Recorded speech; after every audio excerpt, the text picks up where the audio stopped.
हाँ बेटा, बहुत सारे बच्चों की डिमांड है कि सर जी हाई स्कूल के लिए भी थोड़ा बहुत बता दीजिए। ठीक है बेटा, तो आज हम हाई स्कूल के विद्यार्थियों के लिए सेंट्रल आइडिया के कौन कौन से पाठ इम्पोर्टेंट हैं जो आपकी बोर्ड परीक्षा में आएंगे और उनको लिखने का पैटर्न क्या है, यानी कि आप उसको प्रेजेंट कैसे करोगे, लिखोगे कैसे, यह हम आज आपको बताने जा रहे हैं बेटा। ठीक है, तो शुरू करें बेटा, ज़्यादा टाइम वेस्ट करने से कोई फ़ायदा नहीं है। पहली बात, आप इतना ध्यान रखें बेटा कि जो पाठक बता रहे हैं यही तुम्हारी बोर्ड परीक्षा में आना है, आप भड़बड़ाने की कोई ज़रूरत नहीं है। ठीक है, अगर आप मिस गाइड होते हो तो उसके लिए हमारी जिम्मेदारी नहीं है बेटा। हम आपको साफ साफ बता रहे हैं कि सेंट्रल आइडिया आप हाई स्कूल की बोर्ड परीक्षा में, हाई स्कूल में कम से कम 5 सेट में, किसमें सेट में, 5 सेट में द ट्री का सेंट्रल आइडिया, द ट्रीज का सेंट्रल पक्का आएगा बेटा। 100% नोट कर लो, पेपर जब आपका हो तो मिला लेना। ठीक है, 5 सेट में आएगा बेटा। इधर देखो कैसे सेंट्रल आइडिया किसने लिखा है बेटा, एंड्रेस ने। अब इसको आप अपनी कॉपी पे कैसे प्रस्तुत करोगे ये बता रहे हैं बेटा।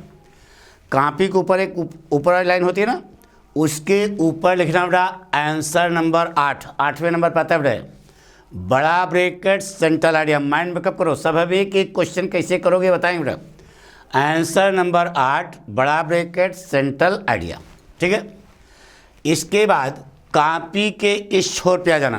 ठीक है, द पोएम, पोएम का नाम है द ट्रीज और द पोएट एंड्रे रिच। ठीक है, ऐसे पोएट का नाम, कवि का नाम और कविता का नाम दोनों आप कैसे लिखोगे यहाँ देख लो, the poem, the trees, the poet, the एंड्रे रिच। ठीक है, अब उसके बाद अच्छा ये कहाँ करोगे बेटा, समझा दें। सेंट्रल आइडिया लिखने के बाद काफ़ी थोड़ा चौड़ी होती है बेटा। ठीक है, तो एक लाइन ऊपर ये सेंट्रल आइडिया लिखा, इसके बाद एक लाइन आप छोड़ देना, फिर उसके नीचे लिखना द पोएम, फिर उसके नीचे लिखना द पोएट, फिर एक लाइन छोड़ करके लिखना शुरू करना। ठीक है, पैरा बना करके, क्या जैसे यह पाठक स्टाइल बेटा। अब ध्यान सुनो, पढ़ते समय ही आपको याद हो जाना चाहिए बेटा। क्या लिखा है, the central idea of the poem the trees composed bye Andre rich, यानी कि यह पाठ का नाम और यह लेखक का नाम आपकी जुबान पर चाहिए, इसकी स्पेलिंग भी आपको सही मिलनी चाहिए बेटा। The central idea of the poem the trees composed bye Andre rich is the conflict between man and nature, the conflict between man and nature with the growth and development of the society। यही इसका main central idea बेटा, बाकी सब नौटंकी है। देखो आगे लिखा बेटा, human beings have used nature for their own benefit, human beings have used nature for their own benefit and caused a lot of harm to natural environment। The poetess wants to give the message that the presence of few trees inside our homes, the presence of few trees inside our homes does not give us the feeling of nature।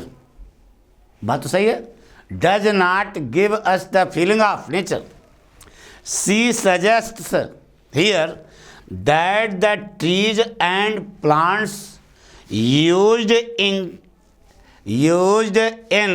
Interior decoration, घर के अंदर सजावट करते हो, are as इम्प्रेजेंट, तो जेलखाने की तरह, इम्प्रेजेंट में जेलखाना, जेलखाने की तरह। Real nature is outside in the forest, लगे तो बेटा, real nature is outside in the forest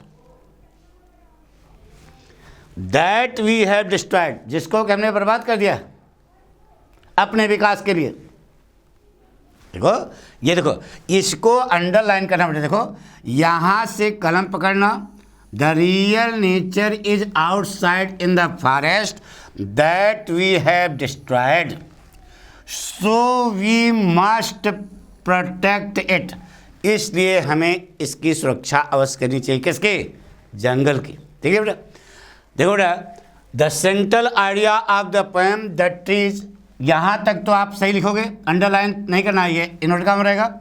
ये काली स्केच से ये लगेगा बेटा, ठीक है, और यहाँ से अंडरलाइन करना है। देखो, is the confliction between man and nature with the growth and development of society, यहाँ तक आपको ऊपर अंडरलाइन करना है, और नीचे real nature is outside in the forest that we have destroyed, so we must protect it. इतना इस प्रकार से काली स्केच से पटरी रख करके अंडरलाइन करना, हमारी तरह घुटना ना घुटाना। ठीक है, अगर ऐसे बढ़िया से लिखो बेटा, कट पिट नहीं किए हो तो पूरे के पूरे आपको नंबर मिलेंगे।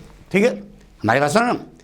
इसके बाद एक कोटेशन पाठक की आदत है लिखाने की। देखो बेटा, प्रकृति के ऊपर, nature is God, God is nature, प्रकृति ही ईश्वर है और ईश्वर ही प्रकृति है, प्रकृति ही ईश्वर है और ईश्वर ही प्रकृति है, ये लिख दोगे तो ज़्यादा प्रभावकारी होगा। बात समझ बेटा, पक्का कॉन्फिडेंस। इसके अलावा हम आपको बताना चाहते हैं बेटा कि यही पाठक के लिखने की स्टाइल है बेटा। अब इसमें हम ये बताना चाहते हैं कि 2 पाठ और पढ़ लेना बेटा। द ट्रीज इंपॉर्टेंट है, और इधर देखो ये 2 पाठ और आपके लिए इंपॉर्टेंट है बेटा। Dust of snow by Robert Frost, most important, भयंकर गच्चा है। अब हम फालतू नहीं बोल पाते बेटा, बस ये word is enough to wise, बुद्धिमान के लिए सारा काफी है। Dust of snow, Robert Frost जो लिखा है, इसको पक्का तैयार कर लेना, कसम से तैयार कर लोगे ना, गुरु कसम खा रहे हो, बात समझ रहे हो ना। तीसरा, the tiger in the zoo by Leslie Norris, इन 2 पाठ को dust of snow by Robert Frost और the tiger in the zoo by Leslie Norris, ये 2 पाठ और आप सेंट्रल आइडिया याद कर लेना इन दोनों पाठों का, और 2-3 बार घर पर इसको लिख करके चेक कर लेना। नहीं तो जब खूब याद किए रहोगे और लिखने जब बैठोगे तो कट पिट हो जाता है बेटा, सारा मजा किरकिरा हो जाता है। यानी कापी बिल्कुल साफ सुथरी होनी चाहिए बेटा। ठीक है, हमारी बात सुनो ना। तो आपको हमने सेंट्रल आइडिया के लिए केवल 3 पाठ बताए बेटा। कौन कौन से? द ट्रीज याद रहेगा, दूसरा डस्ट ऑफ स्नो, और तीसरा द टाइगर इन द जू। यह 3 का सेंट्रल आइडिया आप पढ़ना, 100% कोई भी पेपर आएगा आपको अवश्य मिलेगा बेटा। Thank you.